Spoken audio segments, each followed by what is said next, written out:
নমস্কার, আমি উৎপল মন্ডল। আমার ভাই অমিরুতি ঘোষ। আমরা আসছি ওয়েস্ট বেঙ্গল স্টেটের আসানসোল থেকে। তো কিছু মাস আগে একটা প্রবলেম হয়েছিল।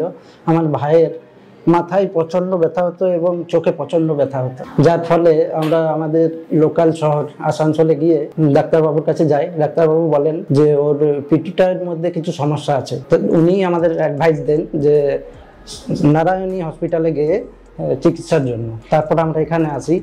আসার পর আমরা ইএনটি ডক্টর আব্দুল স্যারের কাছে আসি। তিনি চিকিৎসার পর বলেন যে কিছু টেস্ট করতে হবে, এমআরআই, সিটি স্ক্যান আর আরও কিছু কিছু টেস্ট ছিল, যার ফলে আমরা সেই টেস্টগুলো করি।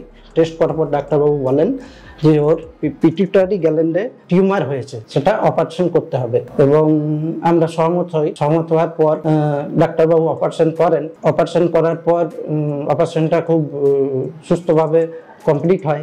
কমপ্লিট হওয়ার পর 3 দিন বাদ পেশেন্টকে ডিসচার্জ করা হয়। আর একটা জিনিস, যত স্টাফ আছেন, নার্স স্টাফ, হসপিটালের ম্যানেজমেন্ট, সবারই ব্যবহার খুবই ভালো। বিশেষ করে আমাদের স্যার আব্দুল স্যারের ব্যবহার খুবই ভালো। নারায়ণী হসপিটালের সমস্ত স্টাফ, ম্যানেজমেন্ট এবং ডক্টরকে অনেক অসংখ্য ধন্যবাদ।